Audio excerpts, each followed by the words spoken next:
خدا کے ساتھ میں اپنے تعلق کو کس طرح مضبوط بنا سکتا ہوں؟ سب سے پہلے مجھے اپنا جائزہ لینا ہے، تشخیص کرنا ہے۔ جس طرح ڈاکٹر تشخیص کرتا ہے اسی طرح مجھے تشخیص کرنا ہے۔ خداوند کا پیغام جو لودیکیا کی کلیسیا کو دیا گیا، جو 7 کلیسیاؤں میں سے آخری کلیسیا تھی، اس کو پیغام کیا دیا گیا؟ 3 باب میں 14 آیت سے لے کر 18 آیت، میرا خیال ہے 22 آیت تک یہ پیغام پایا جاتا ہے۔ تو 17 آیت میں پڑھنے لگا ہوں۔ اور چونکہ تو کہتا ہے کہ میں دولت مند ہوں اور مالدار بن گیا ہوں اور کسی چیز کا محتاج نہیں، اور یہ نہیں جانتا کہ تو کمبخت اور خوار اور غریب، اندھا اور ننگا ہے۔ جہاں پر آپ جائزہ لیں ذرا کہ یہ کلیسیا کے لوگ اپنے آپ کو کس حالت میں دیکھ رہے ہیں۔ وہ سمجھتے ہیں کہ ہم دولت مند ہیں، مالدار ہیں، اور ہمیں کسی چیز کی کمی نہیں ہے۔ اپنے کتنے لیڈر صاحبان کو یہ کہتے سنا کہ پیسے کی کوئی کمی نہیں ہے۔ تو یہ تمام باتیں جو ہے نا، یہ ہم پر اس لیے لاگو ہوتی ہیں کیونکہ ہم اس کا ایک حصہ ہیں۔ 7 کلیسیوں کو دینے والا پیغام رسولوں کے زمانے سے لے کر آج تک کی عالمی کلیسیا کے حالات کو پیش کرتا ہے، جس کا ذکر ہم مکاشفہ 2 اور 3 باب میں پڑھتے ہیں۔ ہمارے وقت کی کلیسیا، جیسے کہ میں نے کہا، لودیکیا کی کلیسیا ہے، اور یسوع مسیح 14ویں آیت میں اپنے آپ کو کہتا ہے امین اور سچا اور برحق گواہ کے روپ میں اپنے آپ کو کلیسیا کے سامنے پیش کرتا ہے۔ جب ہم اپنے آپ کو دیکھتے ہیں تو ہمیں وہ سچائی نظر آتی ہے۔ کون سی سچائی؟ جس کا ذکر اس 17 آیت کے پہلے حصے میں کیا گیا ہے کہ میں دولت مند ہوں اور مالدار بن گیا ہوں اور کسی چیز کا محتاج نہیں۔ لیکن یسوع مسیح ہماری حقیقی حالت کو اسی آیت میں بیان کر دیتا ہے۔ یہ حقیقی حالت ہے جو خدا کہہ رہا ہے، نہ کہ وہ حقیقی حالت ہے جو میں سوچتا ہوں یا میرے رفقا کار سوچتے ہیں۔ خدا کی سچائی بیان کرتے ہوئے کیا کرتا ہے کہ تو کمبخت اور خوار اور غریب اور اندھا اور ننگا ہے۔ اب وقت ہے کہ ہم ان دونوں باتوں کو مد نظر رکھتے ہوئے اپنا حقیقت پسندیدہ جائزہ لیں۔ اپنا جائزہ لے، کیا میں جانتا ہوں کہ حقیقت میں میرے پاس کیا ہے اور حقیقت میں مجھے کس چیز کی ضرورت ہے؟ کیا میں جانتا ہوں؟ ان الفاظ سے تو ایسا پتہ چلتا ہے کہ میری رائے خداوند کی رائے سے متفق نہیں ہے۔ میں یسوع مسیح کے ساتھ اپنے تعلقات میں کتنی ترقی کی ہے؟ میں نے یسوع مسیح کے ساتھ اپنے تعلقات میں کتنی ترقی کی ہے؟ کیا مجھ میں بہتری کے لیے کوئی تبدیلی آ رہی ہے؟ تو بہتری کی تبدیلی کس حالات میں آئے گی؟ جب میری رائے خدا کی رائے سے متفق ہوگی کہ جو خدا کہہ رہا ہے میری حالت وہی ہے۔ تو اگر میں یہ کہتا رہوں کہ نہیں میری حالت وہ نہیں ہے، تو پھر یہ نہیں ہو سکتا کہ مجھ میں کوئی تبدیلی آ جائے۔ ایک ڈاکٹر ہے نا، مریض کو ڈاکٹر کے ساتھ تعاون کرنا ضروری ہے۔ اگر مریض ڈاکٹر کے ساتھ تعاون نہیں کرتا تو وہ کبھی بھی ٹھیک نہیں ہو سکتا۔ اگر ڈاکٹر کہ تو بیمار ہے اور مریض کہ میں بیمار نہیں ہوں، تو پھر اس کا کوئی علاج نہیں ہے۔ اس لیے ضروری ہے کہ دونوں کی رائے متفق ہو۔ جب ہم ترقی کرنا چاہتے ہیں، جب ہم اپنی روحانی زندگی میں تبدیلی لانا چاہتے ہیں، تو ضروری ہے کہ میری رائے خدا کی رائے سے متفق ہو، یعنی خدا کی رائے جو میرے بارے میں ہے وہی اصل حقیقت، وہی رائے ہے، کوئی اور نہیں ہے۔ تو لہٰذا میں آپ سے گزارش کرتا ہوں کہ اپنا جائزہ لینا جاری رکھیں تاکہ ہمیں پتہ چلے کہ ہم کس مقام پر ہیں۔ لیکن خدا نے تو ہمیں بتا دیا کہ ہم کس مقام پر ہیں۔ اور پھر اس نے اس کا حل بھی بتا دیا ہے۔ نیکسٹ ورس مکاشفہ 3 باب اور اس کی 18 آیت میں لکھا ہے، اس لیے میں تجھے صلاح دیتا ہوں کہ مجھ سے آگ میں تپایا ہوا سونا خرید لے تاکہ دولت مند ہو جائے، اور سفید پوشاک لے تاکہ تو اپنے ننگے پن کے ظاہر ہونے کی شرمندگی نہ اٹھائے، اسے پہن کر، اور آنکھوں میں لگانے کے لیے سرما لے تاکہ تو بھی نہ ہو جائے۔ یہاں پر خدا ہمیں 3 چیزوں کی آفر کر رہا ہے، وہی جو ہمارے اندر کمزوری پائی جاتی ہے اس کے مطابق وہ ہمیں حل بتا رہا ہے۔ ہم جو نیم گرم حالت میں ہیں، یسوع مسیح کے پاس اس کے لیے بھی علاج ہے۔ یسوع مسیح نے ہمیں 3 باتیں کرنے کا مشورہ دیا ہے۔ پہلا وہ کہتا ہے تپایا ہوا سونا خرید لے تاکہ دولت مند ہو جائے، کیونکہ تو سمجھتا ہے دولت مند میں ہوں لیکن ہے نہیں، اس لیے وہ کہتا ہے کہ مجھ سے آگ میں تپایا ہوا سونا خرید لے تاکہ تو دولت مند ہو جائے، کیونکہ تیری خواہش ہے کہ تو دولت مند ہو۔ ہمیں بائبل کی سراسری یا آدھی سچائی کو نہیں ماننا۔ جب میں آدھی سچائی کو مانتا ہوں، وہ تپایا ہوا سونا نہیں، میں صرف سطحی مطالعے پر مجھے گزارا نہیں کرنا، مجھے بائبل کی گہری سچائیوں سے واقف ہونا ہے، مجھے انسانی عقائد کو رد کر کے بائبل کے عقائد کے مطابق زندگی بسر کرنی ہے، اور اپنے کردار کے اندر پائی جانے والی تمام خامیوں کو دور کرنا ہے۔ یہ ہے جو وہ خدا کہہ رہا ہے کہ مجھ سے تپایا ہوا سونا خرید لے۔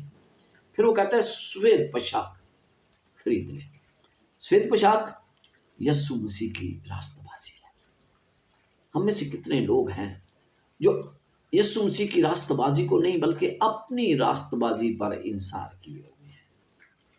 اگر آپ کو علم ہو اور آپ جانتے ہوں گے یقیناً کہ آدم اور حوا نے شیطان کے بتائے ہوئے طریقے یعنی پتوں سے اپنے آپ کو ڈھانپنا چاہا، کامیاب نہیں ہوئے، لیکن خدا نے انہیں پوشاک مہیا کی جو سفید پوشاک تھی۔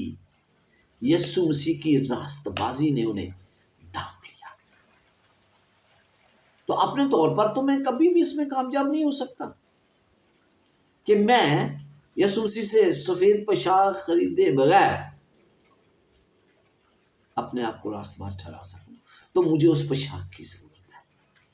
جب خدا نے ان کو پوشاک دی تو پھر انہیں پتا چلا کہ حقیقی حل یہ ہے۔ پھر وہ کہتا ہے سرما خرید لے۔ یہ کیا ہے؟ یہ روح القدس حاصل کریں میرے بھائیوں۔ آج جتنی روح القدس کی ضرورت ہے پہلے زندگی میں کبھی نہیں تھی، پہلے پوری دنیا میں اتنی زیادہ نہیں تھی، آج روح القدس کی ضرورت ہے۔ صرف وہی ہمیں روحانی فہم عطا کر سکتا ہے۔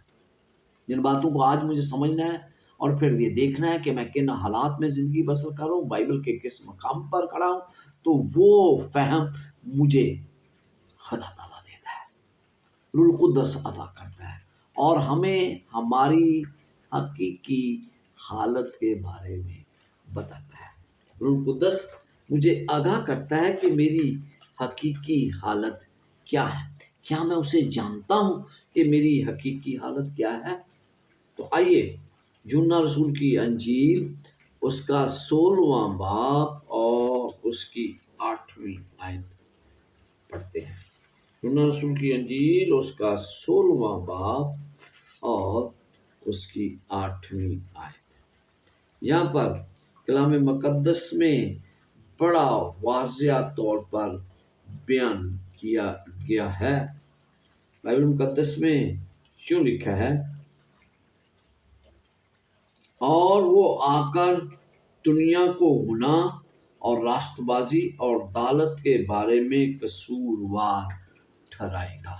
تو کون مجھے قصوروار ٹھہراتا ہے؟ یہ روح القدس ہے۔ کس نے لوسیفر کو قصوروار ٹھہرایا؟ کس نے آدم اور حوا کو قصوروار ٹھہرایا؟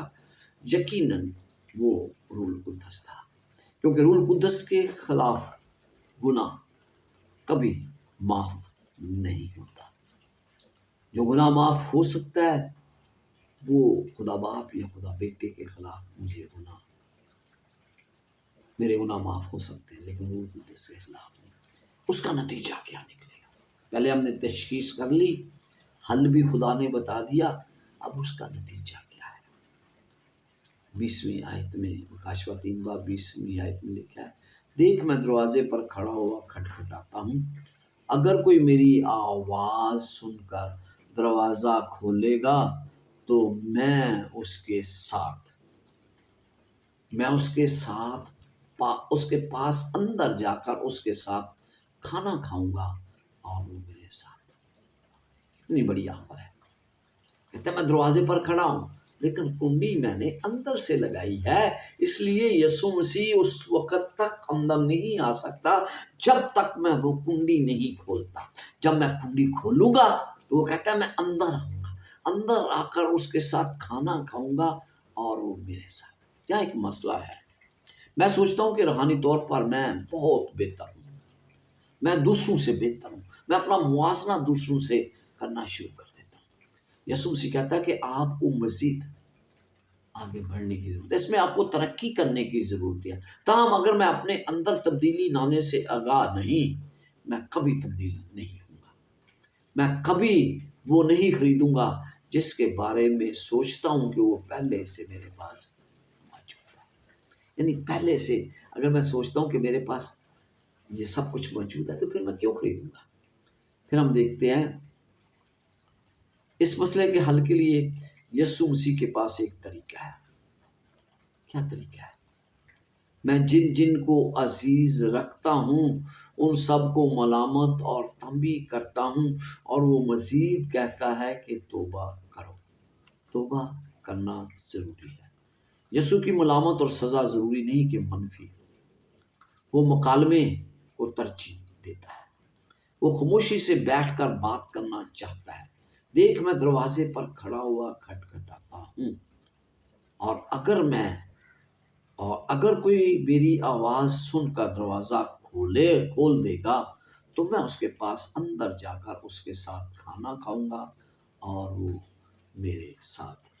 یسوع مسیح ہمارے دلوں پر دستخط دیتا ہے اور صبر کے ساتھ انتظار کرتا ہے، صبر کے ساتھ انتظار کرتا ہے۔ وہ میری زندگی میں خلل نہیں ڈالتا کہ مجھے اس کے ساتھ تعلق قائم رکھنے پر مجبور کر دے۔ اسے کھولنے کا فیصلہ میرا ہے، نہ کہ کسی اور کا۔ لہٰذا جیسے میں نے کہا کہ کنڈی میں نے اندر سے لگائی ہے، باہر سے نہیں، تو پھر تسکین کیسے ہوگی؟ مکاشفہ 3 باب 21 آیت میں لکھا ہے، جو غالب آئے میں اسے اپنے ساتھ اپنے تخت پر بٹھاؤں گا، جس طرح میں غالب آ کر باپ کے ساتھ اس کے تخت پر بیٹھ گیا۔ یسوع مسیح جانتا ہے کہ راستہ آسان نہیں ہے۔ وہ سونا، پوشاک اور آنکھ کا ذخیرہ خریدنے کی ہماری کوشش کو جانتا ہے۔ نیم گرم حالت پر قابو پانا، دروازہ کھولنا اور اس کے ساتھ رفاقت کی ہماری جدوجہد کو وہ جانتا ہے۔ اس لیے وہ کہتا ہے، جس طرح میں غالب آیا ہوں تم بھی غالب آ سکتے ہو۔ مکاشفہ 3:21 میں یہ بات کی ہے۔ وہ یہ بھی جانتا ہے کہ ہم کبھی پہلا قدم نہیں اٹھائیں گے، خدا ہمیشہ پہل کرتا ہے۔ اس نے ہمیں خلق کیا ہے۔ سب سے پہلی بات، اس نے ہمیں خلق کرنے کا فیصلہ کیا، اور ہم اس کا ذکر پیدائش 2 باب 7 آیت میں پڑھتے ہیں۔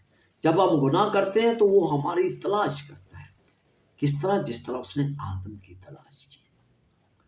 اس نے ہمیں بچانے کے لیے اپنی جان دے دی، یوحنا 3 باب اور اس کی 16 آیت۔ وہ ہمیں اجر دیتا ہے، اس کے ساتھ بیٹھ کر ابدیت سے لطف اندوز ہونا۔ اسی لیے اس نے کہا کہ آؤ میرے ساتھ تعلق قائم کرو۔ اس الہی سلوک کے ہم مستحق نہیں ہیں، محبت کے ہم مستحق نہیں ہیں،